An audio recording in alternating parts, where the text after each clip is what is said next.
Ndagusuhuje we tugiye kubana muri aka kanya. Niba ari ubwa mbere ugeze kuri uyu murongo tuguhaye ikaze. Uze ukanda subscribe, ufungure inzogera kugira ngo tuzajye ucikwa n'ibyiza tubagezaho umunsi ku wundi. Nawe dusanzwe tubana turagusuhuje cyane kuko uri uw'agaciro gakomeye cyane. Nk'ibisanzwe rero uyu ni wa mwanya wacu mwiza wariho kukugezaho ubusobanuro bw'amazina. Aka kanya rero tugiye gusubiza umwe mu bakunzi wacu watubajije ngo tuzamugezeho ubusobanuro bw'izina Daniel. Izina Daniel rero ni rimwe mu mazina akunze gukoreshwa cyane cyane hirya no hino ku isi, cyane mu bantu b'ukwemera kwa Gikristo. Ni izina rifite ibisobanuro bikomeye, rikaba rifitanye isano n'imico myiza, ukwihangana n'ubwenge. Muri iyi video turaza kureba inkomoko y'iri zina, turebe ibiriranga, ubusobanuro bwaryo, imico ya ba Daniel, ibyo bakunda, ibyo banga, intege nke z'aba Daniel cyangwa se ibibi byabo. Gusa ntitwagenda tutababwiye uko mu rukundo bitwara.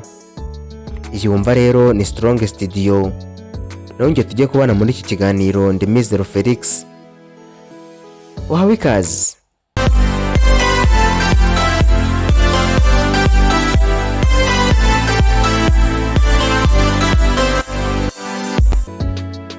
Izina Daniel rikomoka ku rurimi rw'Igiheburayo. Ryari izina ry'abantu babayeho mu bihe bya kera, cyane cyane muri Bibiliya. Daniel rero azwiho cyane nk'umuhanuzi wari ufite ubwenge n'ubudahemuka budasanzwe, wagize uruhare rukomeye mu mateka ya Israel. Kubera iyo mpamvu iri zina ryakomeje gukoreshwa cyane mu bihugu byinshi, rihinduka mpuzamahanga. Dore rero ubusobanuro bw'izina Daniel. Mu busobanuro bwimbitse, Daniel bisobanura ngo Imana ni umucamanza wanjye, cyangwa se Imana irancira imanza. Ibi bisobanura ko Daniel ari umuntu wemera ubutabera, ukuri no kwizera Imana. Uyu muntu rero akunda kubaho mu kuri, mu buryo bunogeye kandi bwubahirije amahame. Dore rero ibiranga umuntu witwa Daniel. Abantu benshi bitwa ba Daniel bakunda kuba abanyabwenge, batekereza cyane mbere yo gufata icyemezo, bakunda gutuza, ntibapfa kwihutira amagambo cyangwa ibikorwa.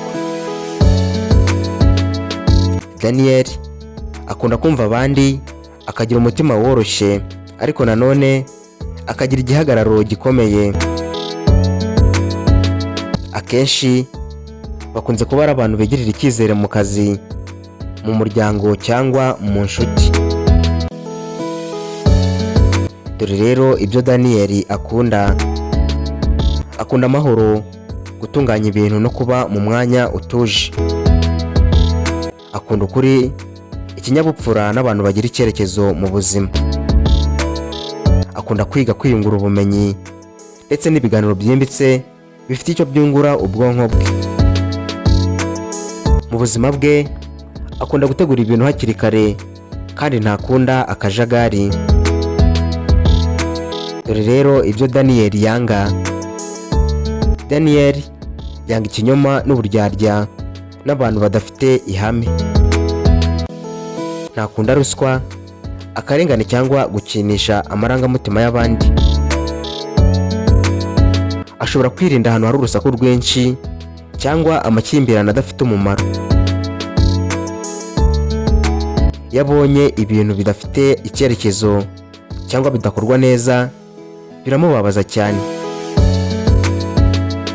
Dore rero intege nke za Daniel cyangwa se ibibi bye. Nubwo Daniel afite imico myiza kandi myinshi, ariko agira intege nke nko gutekereza cyane ku bintu runaka, bikamugora gufata vuba ibyemezo. Rimwe na rimwe rero ashobora kuba umuntu wifungiranye, ntavuge amarangamutima ye byoroshye. Ashobora no gukunda kugenzura ibintu cyane, bigatuma abandi bumva batigenga.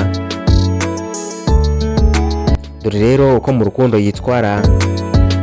Mu rukundo Daniel ni umuntu wizerwa cyane, ntajya akina n'amarangamutima y'abandi, yakunze kandi abakunze by'ukuri, afata igihe kinini imbere yo gukunda umuntu. Ariko rero iyo yamukunze amuha umutima we wose kandi akunda umubano ushingiye ku bwizerane, ubwumvikane no kubahana. Ntakunda drama nyinshi mu rukundo, ahubwo akunda amahoro n'ubwumvikane burambye. Ngahe rero ngubwo ubusobanuro bw'izina Daniel. Nawe niba ari izina yifuza ko tugusobanurira uze kutwandikira muri comment maze tuzari gusobanurire. Hagati aho rero ntugende udakoze subscribe, ukore like, utere na comment, ukore no kunzogera kugira ngo ujye wakira ibiganiro byacu mu bambere. Ni nuko dusoje, ari nako tugushimira cyane we twari kumwe. Nk'ibisanzwe bari kumwe nanjye Mizero Felix. Mukomeze kugira ibihe byiza, turabakunda. Naho ubutaha, Imana ibarinde. Bye.